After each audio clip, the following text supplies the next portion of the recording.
स्वागत है आप सभी का हमारे YouTube चैनल सनस्टडी स्टडी पॉइंट में। आज हम स्टार्ट करेंगे क्लास 12 के लिए फिजिक्स और आज का जो हमारा टॉपिक होगा वो होगा ओम्स लॉ। ओम्स लॉ को स्टार्ट करने से पहले मैं आपको जो हर एक एलिमेंट है, जैसे करंट क्या होती है, चार्ज क्या है, वोल्टेज क्या है, वो सभी पहले क्लियर करवाऊँगा। उसके बाद ही हम स्टार्ट करेंगे ओम्स लॉ क्या होता है। तो स्टार्ट करते हैं। सबसे पहले हम बात करते हैं चार्ज के बारे में या आवेश।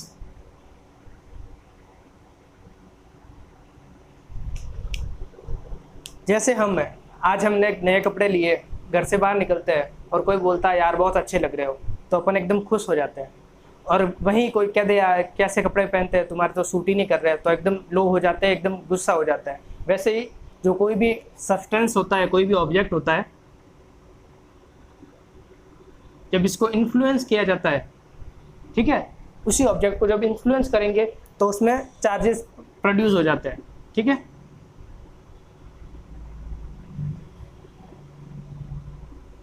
अब ये चार्ज है वो दो टाइप के हो सकते हैं, पॉजिटिव और नेगेटिव। जैसे मैंने आपको बताया कि अभी कोई तारीफ करेगा तो अपन खुश हो जाएंगे, और कोई कहते हैं तेरे पे सूट ही नहीं कर रहा है तो एकदम डिप्रेस, एकदम लो हो जाएंगे या गुस्सा आ जाएगा। वैसे ही चार्ज के दो टाइप हो गए, पॉजिटिव और नेगेटिव। और चार्ज को लाने के लिए सबसे पहले एक ही चीज़ क्या ज़रूरत है कि इसको इन्फ्लुएंस किया जाए ऑब्जेक्ट को चार्ज प्रोड्यूस करने के लिए। तारीफ करेंगे तो पॉजिटिव चार्ज, और उसको कुछ गलत कह देंगे, उसको गुस्सा आ जाएगा तो नेगेटिव चार्ज प्रोड्यूस हो जाएगा।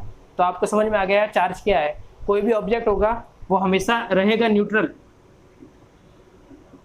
यानी कि जितने पॉजिटिव चार्ज है उतना का उतना उसमें नेगेटिव चार्ज हो जाएगा। तो जो रिजल्टेंट होगा वो हो जाएगा जीरो, ना वो पॉजिटिव होगा ना वो नेगेटिव होगा, वो हो जाएगा एकदम न्यूट्रल। आप उसकी तारीफ करो, उसको निंदा करो, उसको कोई मतलब नहीं है, वो एकदम न्यूट्रल हो जाएगा। ठीक है, तो ये हमने समझ लिया कि चार्ज क्या होता है। चार्ज को समझने के बाद हम समझेंगे कि करंट क्या होती है।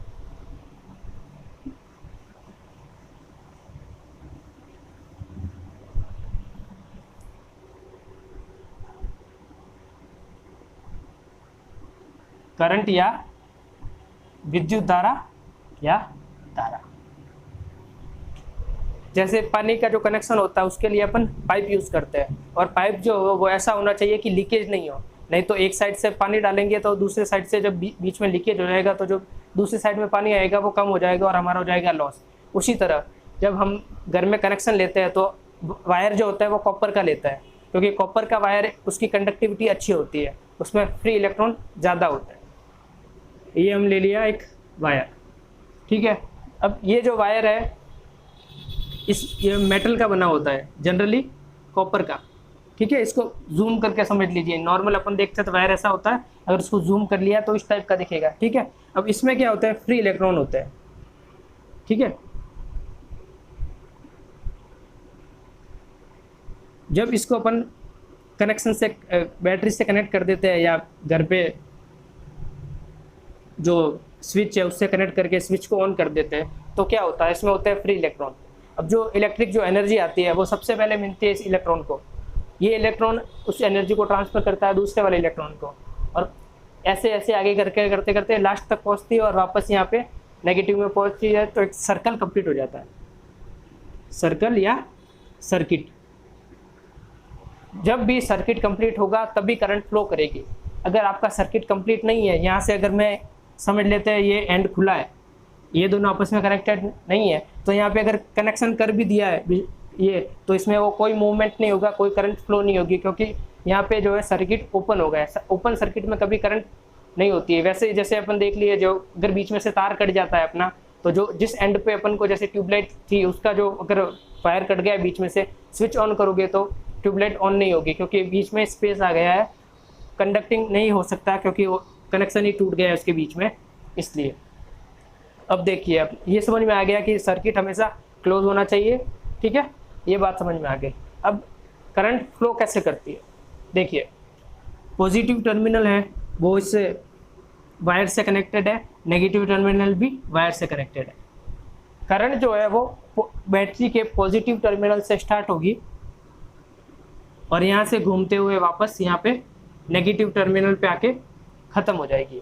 ये तो वो है जो अपन जनरल लाइफ में देखते हैं, कूलर का स्विच ऑन किया तो कूलर चालू हो गया, पर उसके पीछे की जो साइंस है वो मैं आपको बताता हूँ। देखिए वापस ऐसे ही बना देते हैं अपन डायग्राम, और वापस वही बैटरी से कनेक्ट कर देते हैं। एक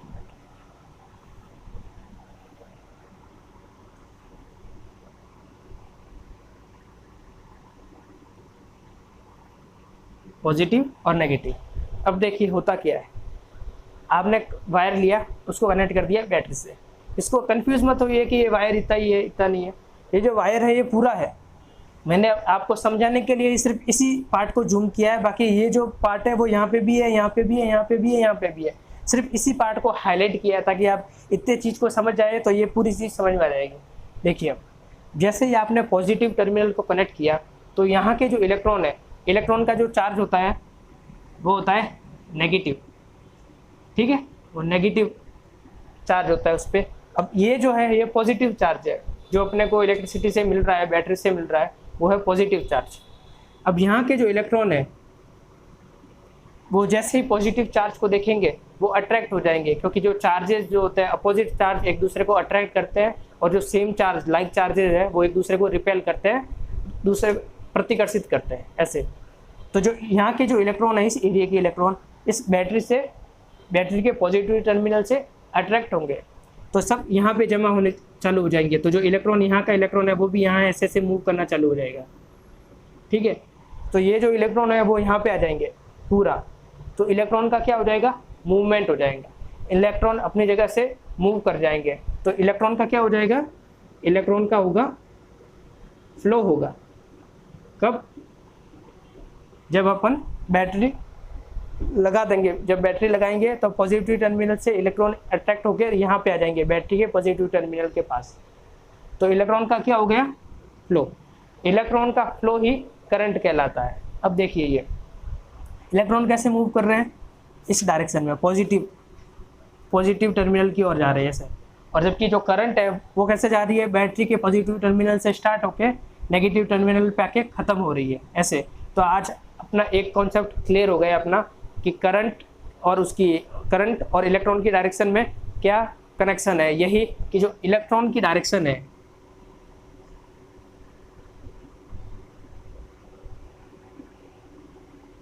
वो होगी ऑपोजिट किसकी, करंट की डायरेक्शन के।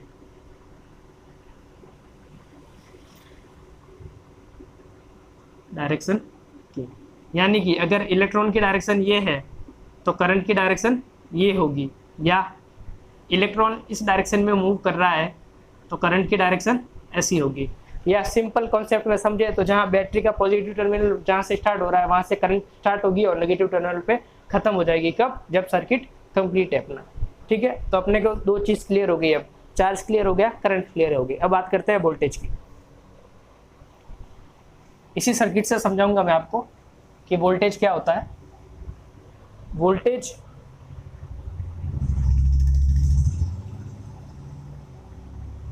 देखिए वही सेम सर्किट,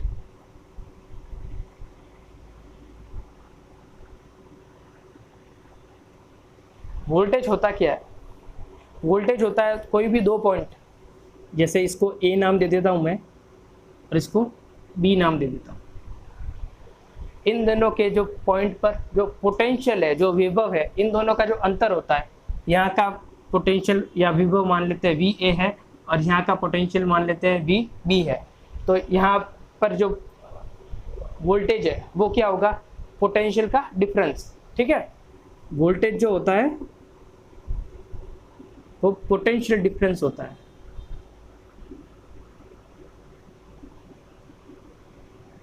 और पोटेंशियल डिफरेंस ऑफ पॉइंट्स। जैसे करंट पूरे सर्किट में फ्लो होती है तो अपन करंट किसी भी पोजीशन में चेक करेंगे तो अपने को करंट सेम ही मिलेंगी, जबकि वोल्टेज ऐसा नहीं है। वोल्टेज सिर्फ पॉइंट पे डिपेंड करता है, जिस पॉइंट पे चेक करोगे उस पॉइंट का ही अपने को मिलेगा, ठीक है। और वोल्टेज होगा क्या, अपने को इस सर्किट का पता करना है कि ए से बी के बीच में कितना है वोल्टेज, तो इस ए पॉइंट पे जितना वोल्टेज है या जितना पोटेंशियल है या बी पॉइंट पे जितना पोटेंशियल है, इन दोनों का जो डिफरेंस होगा वो अपने को बता देगा कि ए से बीच में वोल्टेज कितना है। ठीक है, अब ये चीज़ भी क्लियर हो गई, चार्ज क्लियर हो गया, करंट क्लियर हो गई, वोल्टेज क्लियर हो गया। अब मेन जो सबसे इंपॉर्टेंट चीज़ है वो बाकी है रेजिस्टेंस। ठीक है, रेजिस्टेंस या प्रतिरोध, ये जो नाम है प्रतिरोध वो अपने में ही नेगेटिव है, किसी चीज़ का विरोध कर रहा है। ठीक है, प्रतिरोध। सेम सर्किट, उसी सर्किट से अपन जूम करके बना देता हूँ इस सर्किट को मैं,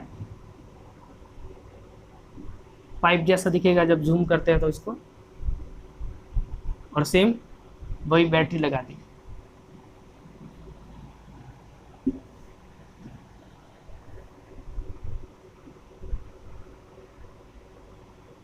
पॉजिटिव टर्मिनल, नेगेटिव टर्मिनल। अब जो रेजिस्टेंस की बात आती है वो सिर्फ एक चीज़ पे डिपेंड करता है, वायर पे, वायर किस चीज़ का बना हुआ है। ठीक है, जनरल अपने केस में जो घर में काम लेते हैं वो होता है CU यानी कॉपर का बना हुआ। ठीक है, अब कॉपर का ही क्यों लेते हैं अपन? ठीक, मेन चीज़ इसी के कारण, रेजिस्टेंस का मेन कारण है उसका मटेरियल, हमें कॉपर का ही क्यों लेना पड़ता है। और भी तो बहुत सारे मटेरियल है, जैसे स्टील हो गया, एल्यूमिनियम हो गया। उन कंडीशन में क्या होता है, जो रेजिस्टेंस होता है, अब रेजिस्टेंस होता क्या है, अपने वायर जो है A से B में करंट फ्लो कर रही है। ठीक है, अब करंट जैसे मैंने स्विच ऑन किया तो ऐसे करंट फ्लो होती है, एक दूसरा वायर लाया उसमें भी करंट फ्लो कराई, उसमें से धीरे धीरे हो रही है, टाइम बहुत ज़्यादा लग रहा है पर करंट फ्लो हो रही है धीरे धीरे धीरे धीरे धीरे धीरे। एक और वायर लाया उसमें भी करंट सब प्रोवाइड करी इलेक्ट्रिसिटी, तो करंट रुक गई, बस इतना यहाँ से आगे रुक गई। वायर भले लंबा है पर उसमें आगे फ्लो ही नहीं कर रहा है, जो करंट है वो फ्लो हो ही नहीं रही है।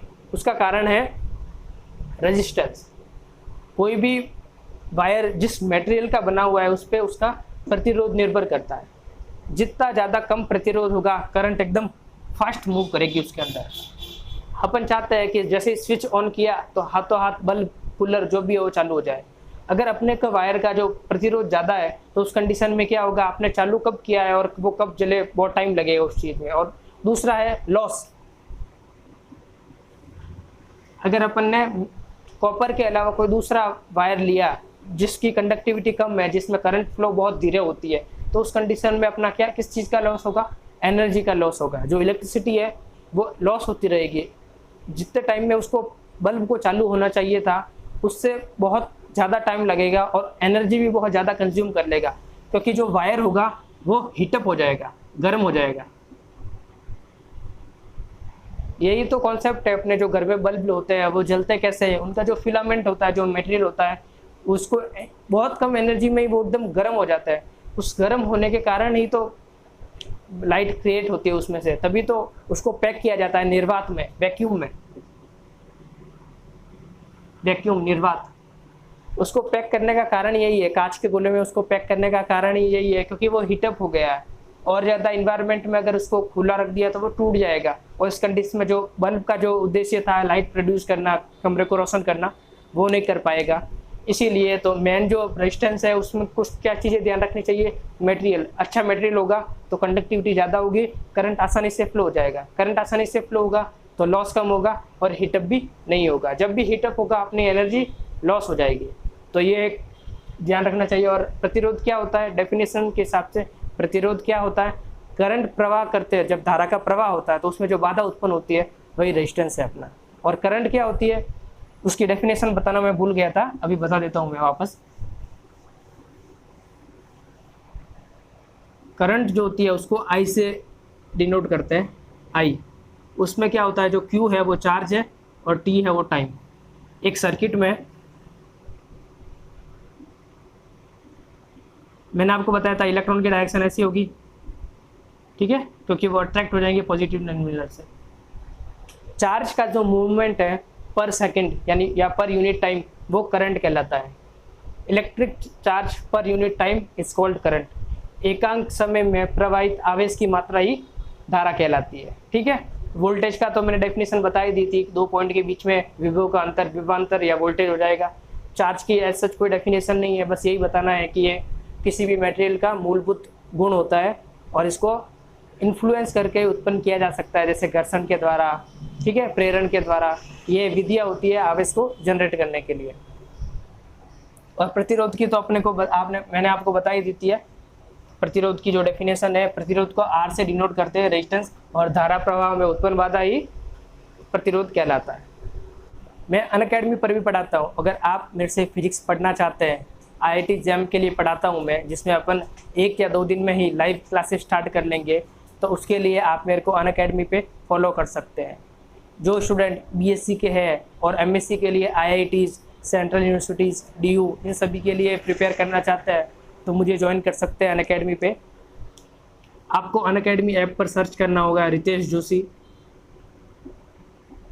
या आप unacademy.com पे आगे @guruji_rj19 ये यूज़र नेम लगाएंगे तो मेरी प्रोफाइल आ जाएगी और 1-2 दिन में हम लाइव आ जाएंगे। तो आप मेरे से लाइव जुड़ सकते हैं और अपने लॉकडाउन में अपने टाइम को यूज़ करके आप अच्छी कंपटीशन फिजिक्स की क्रैक कर सकते हैं। ठीक है, तो अब चलिए अपन वापस ओम्स लॉ पे आ जाते हैं।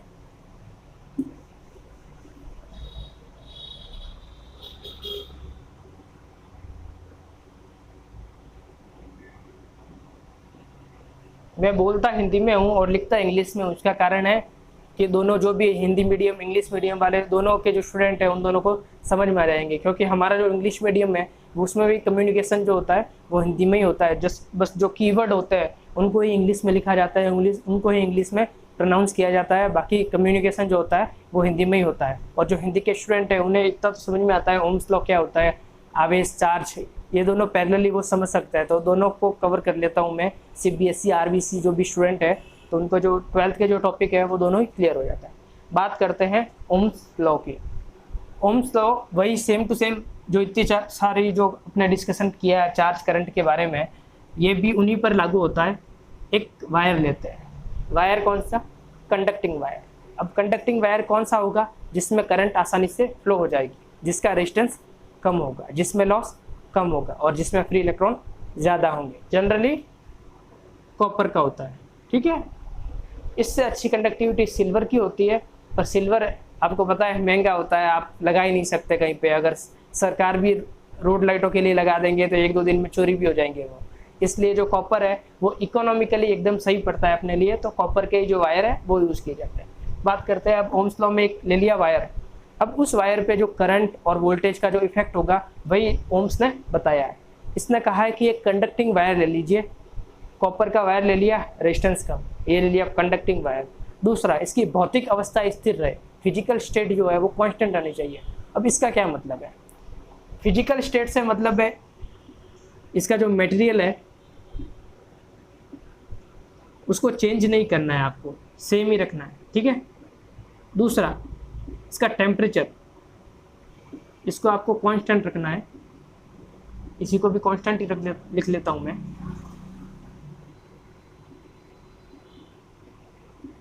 एक कंडक्टिंग वायर, जो मटेरियल है उसको सेम ही रखा, उसका जो टेम्परेचर इसको चेंज नहीं किया, उसको कांस्टेंट रखा। 3 चीज़ें बता दी मैंने। वायर कंडक्टिंग है, उसकी फिजिकल स्टेट चेंज नहीं हो रही है, ना तो उसको मटेरियल को चेंज किया, ना ही उसके हीटअप किया। हीटअप करेंगे तो क्या होगा, अगर वो वायर पतला है तो वो टूट जाएगा बीच में से। इसलिए 3 कंडीशन फॉलो करवा दी अपन ने। ये 3 कंडीशन लगेगी तभी ओम्स लॉ फॉलो करते हैं। ये 3 कंडीशन अपने आगे। उसके आगे ओम्स ने क्या कहा है कि अगर कंडक्टिंग वायर है और उसको अगर बैटरी से कनेक्ट कर देंगे, तो चलिए इसको बैटरी से कनेक्ट कर देते हैं।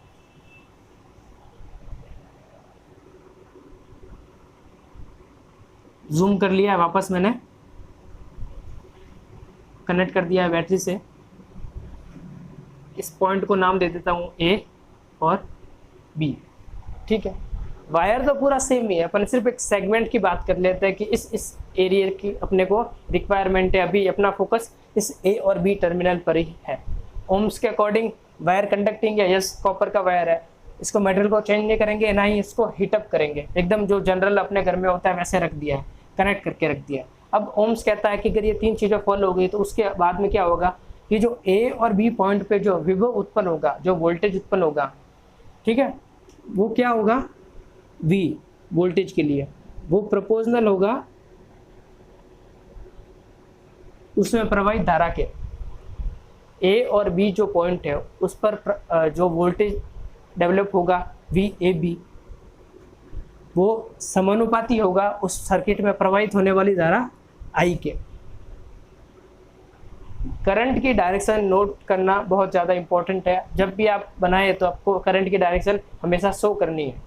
तो अपने ओम्स ने एक रिलेशन दे दिया कि तीन जो कंडीशन है वो फॉलो करता है। तो एक वायर जो है उसके एक सेगमेंट A और B के बीच में जो वोल्टेज डेवलप होगा वो उसमें प्रवाहित होने वाली धारा के समानुपाती होगा। समानुपाती क्या होता है वो बता देता हूँ मैं। जैसे V प्रोपोर्शनल टू I और V inversely proportional to I। जब ये जो प्रोपोर्शनल का साइन जो ये अल्फा है, जो सामने हो, ये नीचे है ये सामने है, ये भी सामने हो तो दोनों एक साथ ग्रो करते हैं। वोल्टेज बढ़ रहा है तो मतलब करंट भी बढ़ रहा है, करंट बढ़ रहा है तो वोल्टेज भी बढ़ रहा है। तो ये होता है समानुपाती, मतलब समान अनुपात से दोनों बढ़ रहे हैं। ये है व्युत्क्रमानुपाती।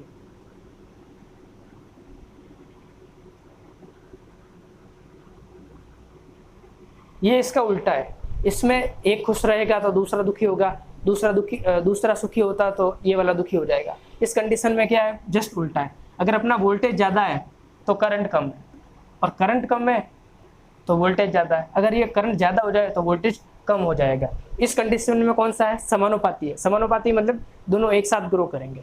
वोल्टेज बढ़ेगा तो करंट बढ़ जाएगी, करंट बढ़ जाएगी तो वोल्टेज बढ़ जाएगा, ऐसे। अब फिजिक्स के अकॉर्डिंग जब भी कोई प्रोपोर्शनैलिटी का साइन आता है उसको हटाया जाता है, और जैसे इस साइन को हटाएंगे एक कांस्टेंट ऐड हो जाएगा। तो V इक्वल टू R एक प्रोपोर्शनैलिटी कांस्टेंट है और ये I करंट है, वोल्टेज, रेजिस्टेंस और करंट। प्रोपोर्शनैलिटी का साइन हटा तो इक्वल टू लगा और एक कांस्टेंट आया, ठीक है। अब यही है अपना ओम्स लॉ।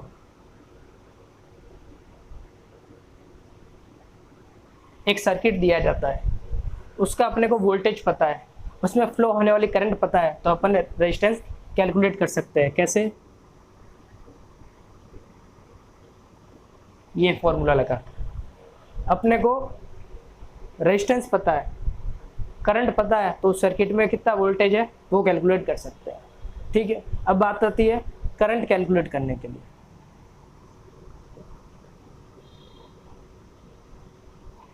तीन, अब एक ही फॉर्मूले से तीन चीज़ें कैलकुलेट कर सकते हैं, वोल्टेज, रेजिस्टेंस और करंट, ठीक है। इसमें करंट जो है वोल्टेज अदिश राशि यानी कि स्केलर है, रेजिस्टेंस भी स्केलर है, सिर्फ मैग्नीट्यूड होता है। अपने को रेजिस्टेंस की डायरेक्शन का कोई जिक्र ही नहीं होता है, कभी बात होती नहीं है, तो रेजिस्टेंस भी स्केलर है।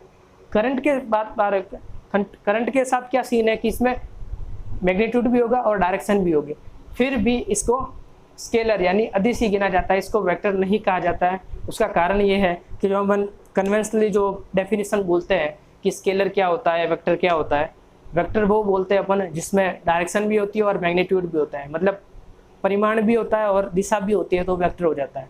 और स्केलर के बारे में अपन क्या बोलते हैं कि जिसके पास सिर्फ मैग्नीट्यूड यानी परिमाण बस वही है तो वो स्केलर है। ये डेफिनेशन अधूरी है। करंट है वो इस वेक्टर की डेफिनेशन को फॉलो कर रहा है, तो इसके अकॉर्डिंग तो उसको करंट को वेक्टर होना चाहिए। पर एडिशनली क्या है इसमें कि वेक्टर में डायरेक्शन और मैग्नीट्यूड के साथ वेक्टर एडिशन के जो लॉ है, जो भी वेक्टर अलजेब्रा है, वो सभी लागू होने चाहिए। जो करंट है उन अलजेब्रा का फॉलो नहीं करता है, इसीलिए इसको वेक्टर नहीं करके स्केलर कहा गया है। और दूसरा जनरली आप समझ सकते हैं जो आई का फॉर्मूला ये है, I equal to V/R। Resistance direction है इसमें नहीं है, क्या है, स्केलर। वोल्टेज डायरेक्शन है नहीं, सिर्फ पॉइंट है, पॉइंट पे जो डिफरेंस है वो, डायरेक्शन से कोई मतलब नहीं, ये भी स्केलर है। दो चीज़ें स्केलर है, दोनों को डिवाइड किया, रिजल्ट क्या आएगा, स्केलर। तो I इक्वल टू भी स्केलर हो गया। ऐसे दो टाइप से अपन ने इसको वेरीफाई कर दिया है कि अपना जो I है वो स्केलर क्वांटिटी होती है, वेक्टर क्वांटिटी नहीं होती है। सबसे ज़्यादा इंपॉर्टेंट है, बहुत बार बोर्ड में पूछा भी गया है, और जनरली वाइवा वॉइस जो प्रैक्टिकल वाइवा होता है उसमें यही पूछ भी लेते हैं बच्चों के कि पहले बताओ वेक्टर की डेफिनेशन, फिर बोल देते हैं करंट क्या है, तो अपन बोल देते हैं करंट वेक्टर है, तो आप कंफ्यूज हो जाते हैं बच्चे, और वो टीचर यही चाहता है बच्चे कंफ्यूज हो जाए। बस आपको ऐसे प्रूव कर देना है कि ये दोनों चीज़ें स्केलर है वो है, और दूसरा जो बताया मैंने कि वो वेक्टर के जो अलजेब्रा है उसके लॉ को फॉलो नहीं करती है। तो आज हमने पढ़ा चार्ज के बारे में, करंट के बारे में, वोल्टेज के बारे में, रेजिस्टेंस के बारे में, ओम्स लॉ की कंडीशन, ओम्स लॉ होता क्या है, और ओम्स लॉ के फॉर्मूले से अपन क्या क्या डिराइव कर सकते हैं, क्या क्या क्वांटिटीज़ कैलकुलेट कर सकते हैं, और दूसरा आई जो है वो वेक्टर क्यों नहीं है, ये भी बात हमने कंफर्म कर ली। ऐसे ही वीडियो देखने के लिए आप हमारे चैनल को सब्सक्राइब कर सकते हैं। आपके जो फ्रेंड्स वगैरह है, जो साइंस के स्टूडेंट है या जो भी है, हमारे चैनल में और भी वीडियो आते हैं कंपटीशन के लिए, जीके वगैरह के लिए, तो अपने फ्रेंड को शेयर करिए। और इस टॉपिक में या इससे रिलेटेड और भी कोई क्वेरी हो तो आप हमें कमेंट कर दीजिए, ताकि हम जो नेक्स्ट वीडियो आएगा उसमें हम उसे लेंगे और उसको डिस्कस कर लेंगे। ठीक है, थैंक यू सभी को।